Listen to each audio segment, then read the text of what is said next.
नमस्कार लिट्टी चोखा फैमिली। आज हम लोग छठ के बारे में बात करेंगे। ये अभी ड्रोन का नज़ारा आप लोग को दिखलाया जा रहा है जो हम लोग के आसियाना टाउन भिवाड़ी किड सेंट्रिक का है।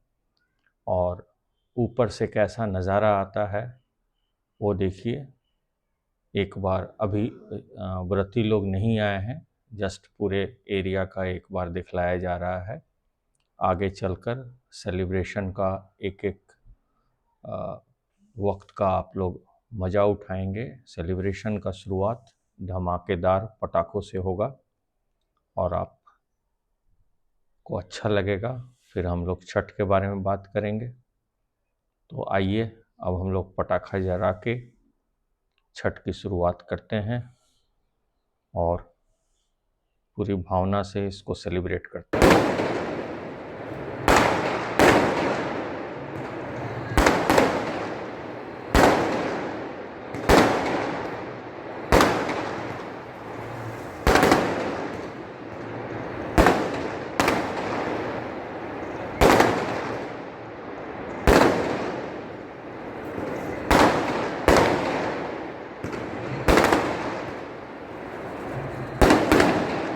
अक्टूबर छठ का दिन।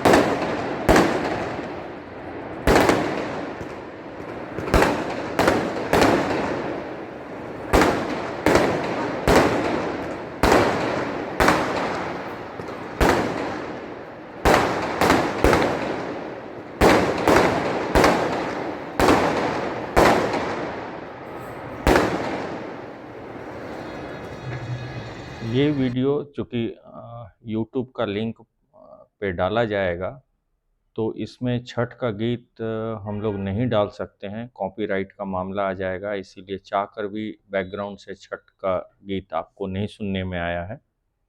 चलिए आज हम बात करेंगे लोक आस्था के महापर्व छठ पूजा की। ये एक सिर्फ पूजा नहीं है, ये प्रकृति शक्ति और समर्पण का एक अद्भुत संगम है। 4 दिनों तक चलने वाला यह कठिन व्रत सूर्यदेव और छठी मैया को समर्पित है। सदियों से यह पर्व हम लोग को सिखाता आया है कि असीम ऊर्जा के स्रोत सूर्य की उपासना से ही जीवन में सुख समृद्धि और आरोग्य का वास होता है। छठ पर्व की महिमा यह है कि इसमें ऊंच नीच जाति पाति का कोई भेद नहीं, राजा हो या रंग, सब एक ही घाट पर खड़े होकर उगते हुए और डूबते हुए सूर्य को अर्घ्य देते हैं।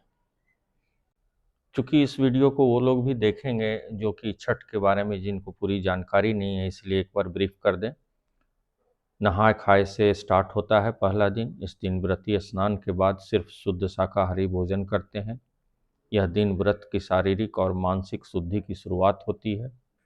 दूसरा दिन खरना का होता है। व्रती पूरे दिन का उपवास करते हैं और शाम को गुड़ की खीर या रोटी का प्रसाद बनाकर ग्रहण करते हैं और सबों को खिलाते भी हैं। इसके बाद 36 घंटे का कठिन निर्जला उपवास शुरू हो जाता है। इस दिन व्रती सूप दौरा में फल, ठेकुआ, चावल के लड्डू, अन्न प्रसाद सजाकर परिवार सहित जल स्रोत के पास जाते हैं और डूबते हुए सूर्यदेव को दूध और जल से पहला अर्घ्य दिया जाता है। इस समय ऐसा दिव्य दृश्य उपस्थित होता है जो दिल को बहुत सुकून देता है। दूसरा दिन उषा अर्घ्य कहते हैं। चौथा दिन यह अंतिम और सबसे महत्वपूर्ण दिन है। व्रती पुनः भोर होने से पहले घाट पर पहुंच जाते हैं और उगते हुए सूर्य को दूसरा अर्घ्य दिया जाता है। छठी मैया से परिवार की सुख शांति की कामना की जाती है। अर्घ के बाद व्रती घाट पर प्रसाद का ग्रहण करते हैं। लोगों में प्रसाद बांटा जाता है और फिर पारण किया जाता है। इस तरह व्रत की समाप्ति हो जाती है। तो आइए इसको एंजॉय करें हम लोग। मोरा नहीं भीगे कोसी भर चलली गौरा देही सवालक की सारी भीगे सवालक कोसी भर। आइए जरा इस व्रत के महत्व को भी समझें। छठ पर्व का महत्व केवल धार्मिक नहीं, वैज्ञानिक और सामाजिक भी है। यह व्रत संतान की लंबी आयु, सुख, समृद्धि और मनोकामना पूर्ति के लिए रखा जाता है। यह सूर्य की चमत्कारी शक्ति के प्रति अटूट विश्वास का प्रतीक है। डूबते और उगते सूर्य की किरणों से विटामिन डी की प्राप्ति होती है। साथ ही जल में खड़े होकर अर्घ्य देने से यह विधि शरीर को ऊर्जावान बनाती है और कई रोगों से लड़ने की शक्ति देती है। यह पर्व परिवार और समाज को एक सूत्र में बांधता है। इसमें सादगी, शुद्धता और कठिन तपस्या का ऐसा समावेश है जो हमें जीवन के अनुशासन का पाठ पढ़ाता है। छठ पूजा हमें याद दिलाती है कि प्रकृति ही हमारी सबसे बड़ी शक्ति है। इस महापर्व को नमन करते हुए आप लोग अपने अपने फोटो को एंजॉय करें। अगले साल हम लोग फिर मिलेंगे। ये जो ग्रुप है ये और भी ओकेज़न पर इसी तरह एडिटिंग के बाद चलता रहेगा और आप लोग बढ़ चढ़ के इसमें हिस्सा लें, भाग लें, अपने परिवार का फ़ोटो डालें और फिर आप लोग सब कोई बैठ के इसको यूट्यूब के माध्यम से अपने बड़े से टीवी सेट पर देखें। और जब जब आप लोग पुराने फ़ोटो को आप देखेंगे तो आपको लगेगा कि उस समय हम कैसे थे और अब कितना बदलाव आया है।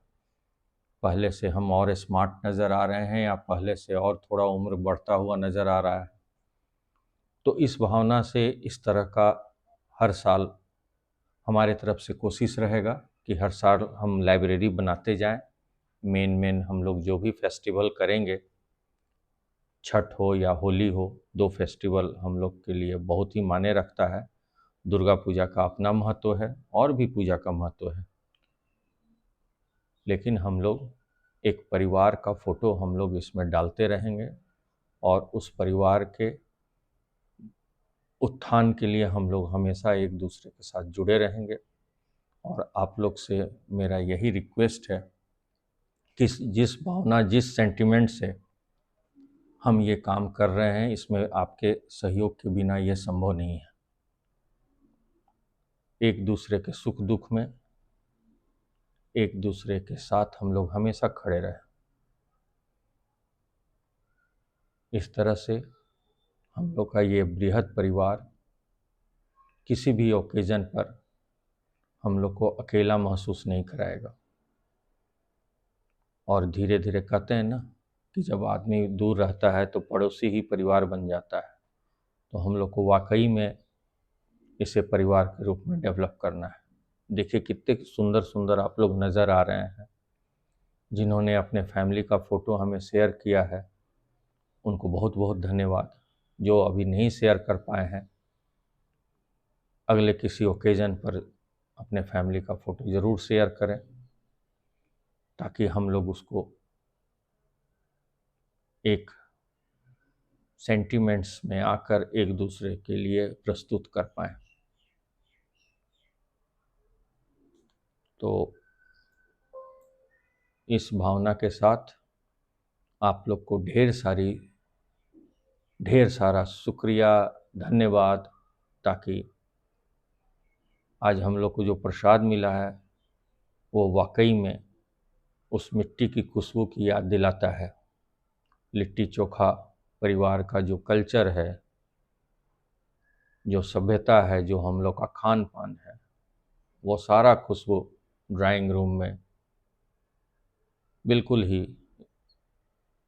प्रसाद के खुशबू के साथ मिलकर हम लोग के गांव, हम लोग के शहर, हम लोग के माता पिता, हम लोग का परिवार, हम लोग के एंसेस्टर्स की याद दिलाता है। तो फिर से एक तहे दिल से बहुत बहुत धन्यवाद।